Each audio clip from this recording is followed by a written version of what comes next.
Former Illinois House Speaker Michael Madigan. Jury selection begins today. He's accused of signing off on a no-work consulting gig for a Madigan ally. U.S. tech giants now owe billions in taxes and fines to Europe. Marketplace Morning Report is supported by C3 Generative AI. Verified, traceable answers, secure, hallucination-free, LLM-agnostic, IP liability-free. C3.ai. This is Enterprise AI. And by Amazon Business, focused on offering smart business buying solutions, leaving time to focus on growth. More at AmazonBusiness.com. From Marketplace, I'm Sabri Benishore, in for David Brancaccio. The European Union's highest court just said Apple has to pay a tax bill valued at north of $14 billion. It also said Google must pay an antitrust fine of more than $2.5 billion.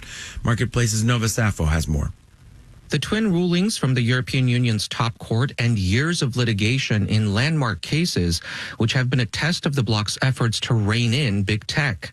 The Apple case dates back to 2016, when European regulators ordered the company to pay more than $14 billion in back taxes to Ireland.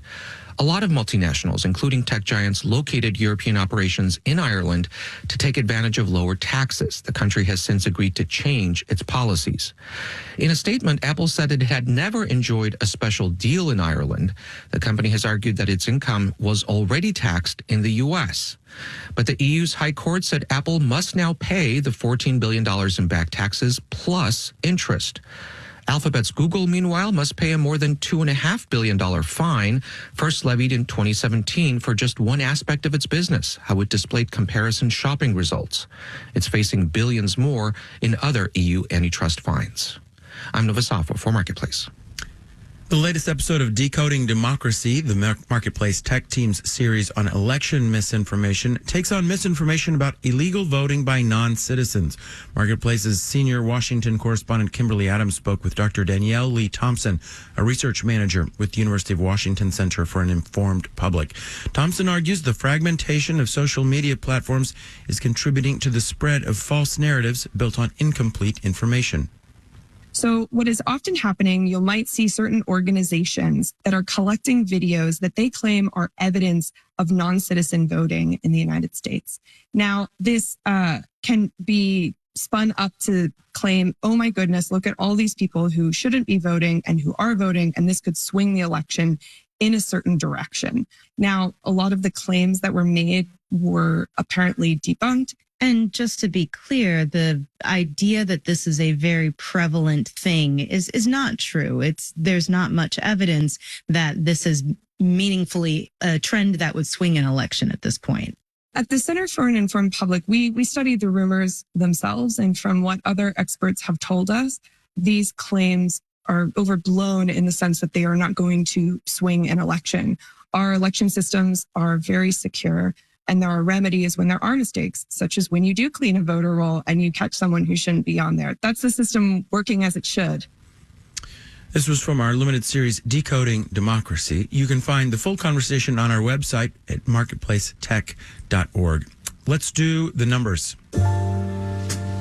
Dow, S&P, and NASDAQ futures are all down in the 1 to 0.3% range. Dow futures down just 14 points. The yield on the 10-year Treasury is 3.717%. Marketplace Morning Report is supported by Clear Channel Outdoor, an out-of-home billboard company harnessing innovation and technology to connect advertisers with consumers. Clear Channel's data-driven solutions reach consumers on the go. Billboardsforbusiness.com. And by Palo Alto Networks. Palo Alto Networks delivers what's next in cybersecurity innovation to protect today's digital way of life. Learn more at paloaltonetworks.com. Now for a check-in on the restaurant industry. This is an industry that has been through a lot. Restaurants hemorrhaged workers during the pandemic and struggled to bring them back. Then inflation and wage increases hit bottom lines and menus hard. And for many restaurant categories, foot traffic is down this year. Then there's the transformation of tipping. Kelly Eston is Chief Marketing Officer at Toast, which makes those point-of-service machines at restaurants that you tap with your card when you're paying for dinner. They also make back-end software for restaurants. They've released a new restaurant trends report based on the data that they see. Good morning, Kelly. Thank you so much for having me. Restaurant prices are up about 4% from a year ago, according to the Consumer Price Index. And of course, they rose by much more than that the year before and the year before.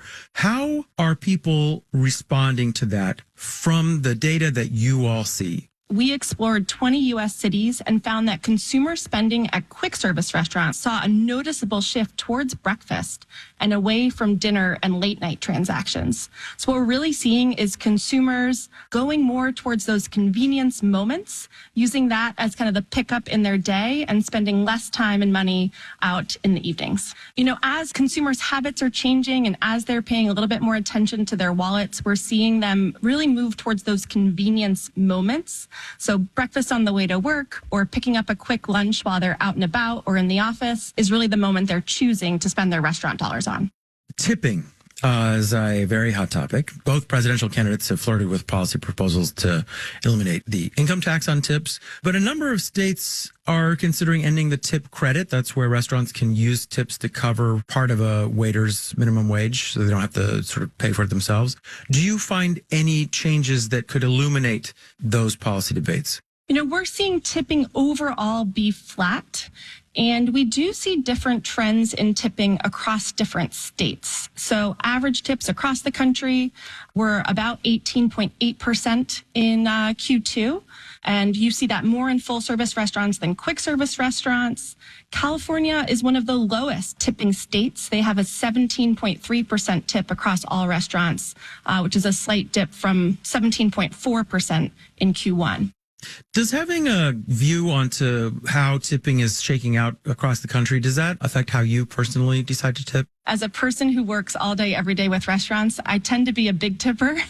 That's where I like to be. But what we see is that people's behavior in tipping hasn't really changed. I think our average person who's interacting with restaurants every day is really making decisions based on their own personal experience. It's hard for them to keep track of everything that's going on with tipping and policy in restaurants. Kelly Eston is Chief Marketing Officer of Toast. Thank you so much. Thank you. Thanks for having me. In New York, I'm Sabri Benishore with the Marketplace Morning Report.